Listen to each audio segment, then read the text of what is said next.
Bismillahirrahmanirrahim. Assalamualaikum warahmatullahi wabarakatuh. Perkenalkan, nama saya Nurul Amali Hidayah dari kelas PGSD 6A dengan NIM 343018.054.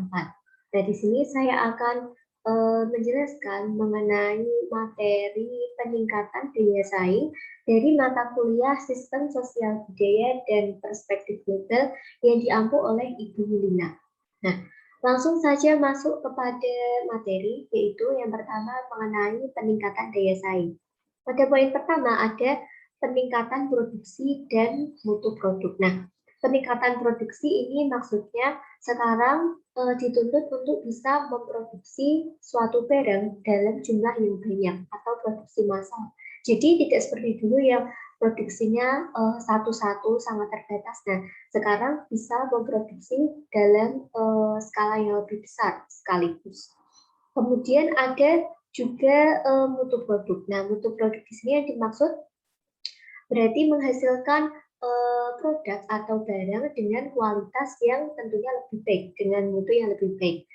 Baik itu dimulai dari memilih bahan bakunya, kemudian ketahanan produknya, kemudian bagaimana pengolahan sampah atau limbah dari produknya itu harus lebih diperhatikan terkait dengan mutu produk itu sendiri.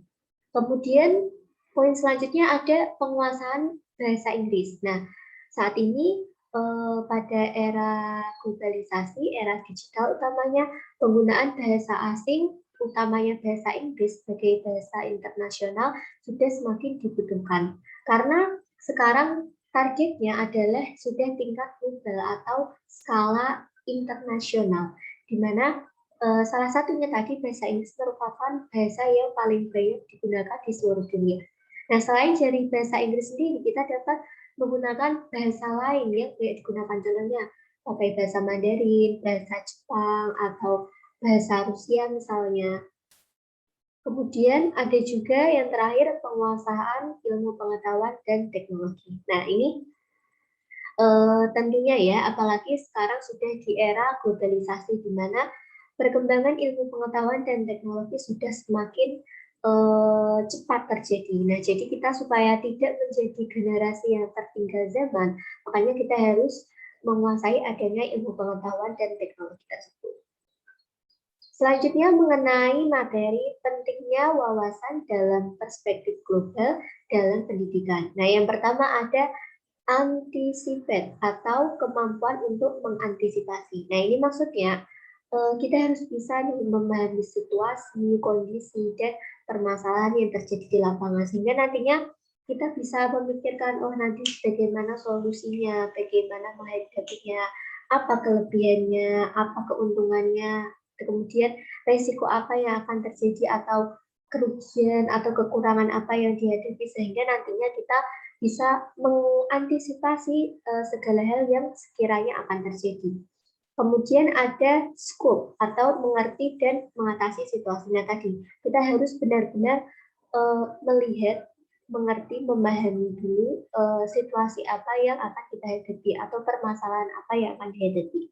Selanjutnya ada accommodate atau mengakomodasi. Nah, ini maksudnya kita mampu berbaur, mampu berkumpul dengan orang atau pribadi lain, baik secara individu maupun ketika bekerja sama dalam kelompok. Nah, ini tentunya sangat penting untuk dimiliki eh, terkait, apalagi terkait dengan era globalisasi seperti saat ini. Tentunya tanpa memandang adanya sara seperti agama, ras, atau suku, dan lain sebagainya.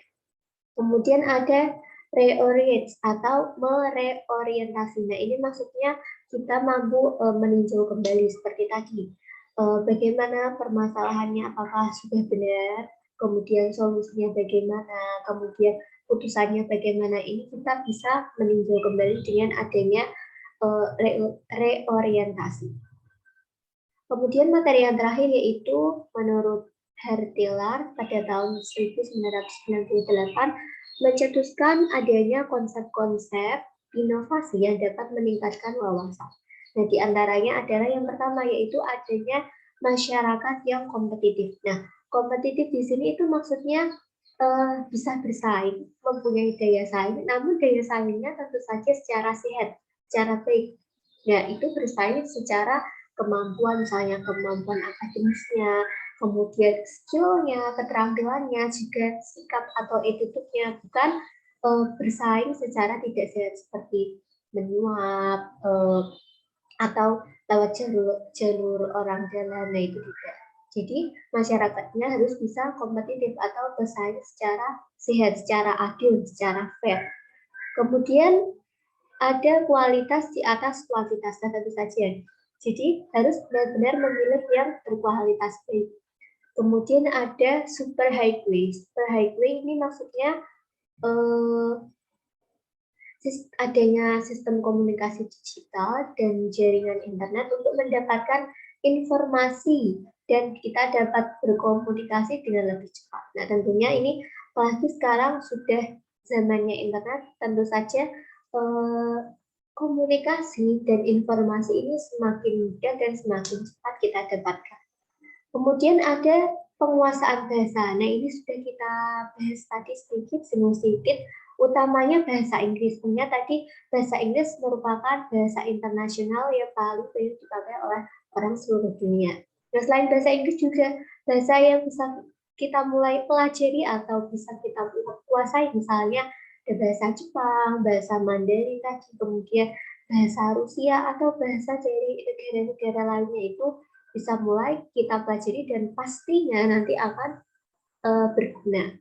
Kemudian kehidupan bisnis. Nah, ini bisnis bisa mulai dari bisnis apa saja, misalkan mulai dari kurs mata uang atau tentang saham. Kemudian melek digital. Nah, melek digital ini maksudnya melek berbagai teknologi juga internet. Kita bisa menggunakan berbagai aplikasi sosial media, bisa menggunakan berbagai aplikasi digital yang ada untuk baik itu dalam kehidupan sehari-hari kita maupun untuk kebutuhan dunia kerja seperti untuk pengolahan data, pengolahan keuangan, dan lain sebagainya. Sekiranya itu yang dapat saya sampaikan atau saya jelaskan pada materi kali ini. Kurang lebihnya mohon maaf dan semoga bisa bermanfaat bagi semuanya. Terima kasih. Wassalamualaikum warahmatullahi wabarakatuh.